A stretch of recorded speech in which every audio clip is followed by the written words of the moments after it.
just wanted to thank you and go fuck yourself. Well, I mean, the troops are over there for the right reasons.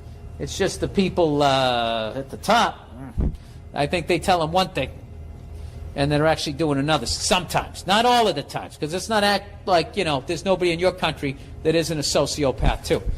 And I would probably look to your leaders. That's usually a good place to start. That and people lingering in parks. All right. Or rest areas. All of those areas. Kuwait. Hey, Billy Soft Nuts.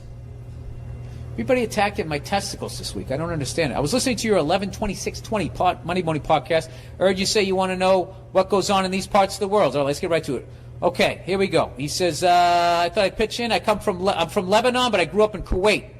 And I'd always visit Lebanon in the summer. So I can tell you what goes on in both of these countries. For Lebanon, I'll be honest, the country has always been in a fucked up situation where one of the biggest issues to this day that there is no 24/7 electricity. People would usually get electricity for 6 hours, so from 12 to 6 p.m., then the government cuts the power from 6 p.m. to 12 a.m.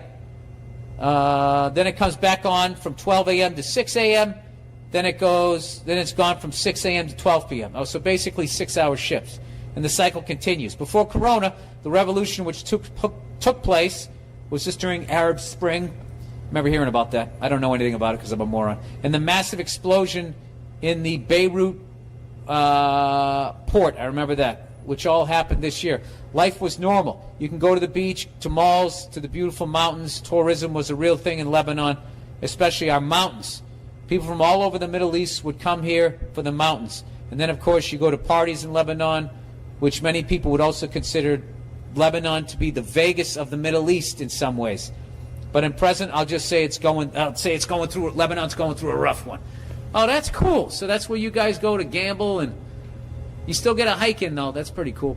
For Kuwait, why the fuck is my foot falling asleep? This is getting old. What is it? Because I sat on my wallet? Is that what happened all these years of sitting on a wallet? Some fucking defunct airline, TWA, way back in the day. For Kuwait, this country has some of the best malls in the world because sadly there isn't much else here.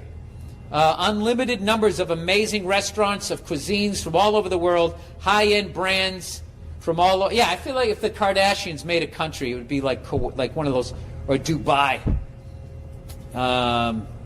You know, all these high-end stores, glass towers and Maseratis and Ferraris. And then just outside the city, a bunch of people enslaved, never getting their passports back, committing suicide. Oh my God, why'd you bring that part up?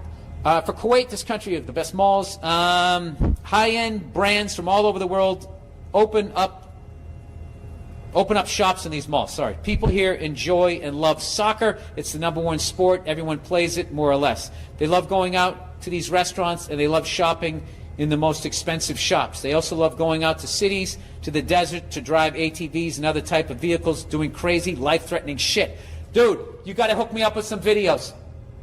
There's got to be some Middle Eastern ATV fails, exotic pet fail, something. I want to hear about it. One thing I do like about the Middle East is they do not feel guilt about wealth. They fucking show that shit off. When I was in London and those fucking rich kids, they flew over in one jet and their cars in the other and were driving and stop and go traffic. I always tell this story, just revving the engine, the whole time. And that old English lady behind me just goes, stop it. It's one of my favorite traveling things, other than when I first got to London and our taxi stopped short and there was a guy on the back on a bicycle who had slammed on his brakes and he called him a cunt. And me and Nia looked at each other like, he called him a cunt. We're in England. They love going to these restaurants and they love shopping in the most expensive shops. Okay, I already said that. They love camping out there as well. Although I personally don't enjoy that stuff.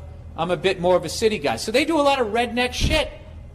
You guys should get together. A little country music. They could play you that shit in some time signature I never heard of. But yeah, most of the people over here just have a normal everyday life. Go to work, study, then they go out and try to have some fun.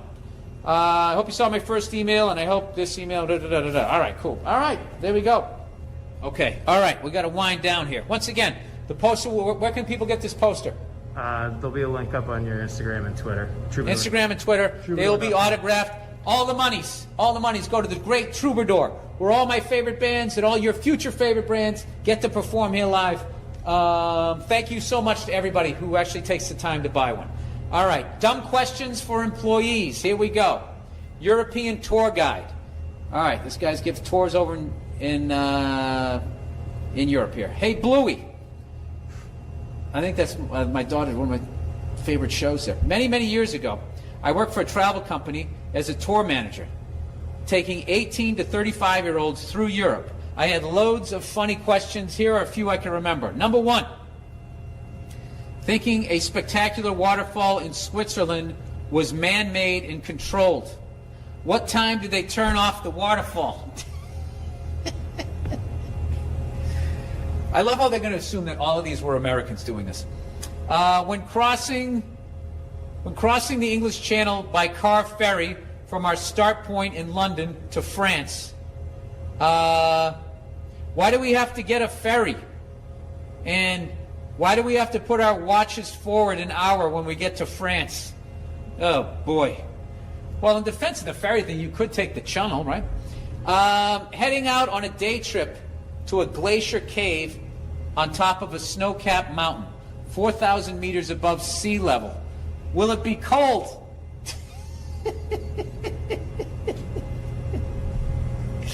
After explaining in detail, dinner will be a 4-cheese fondue.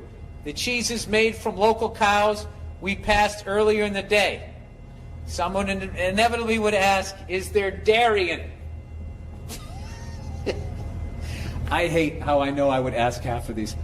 My all-time favorite and surprisingly most frequently asked, if I call my mom, will she be home?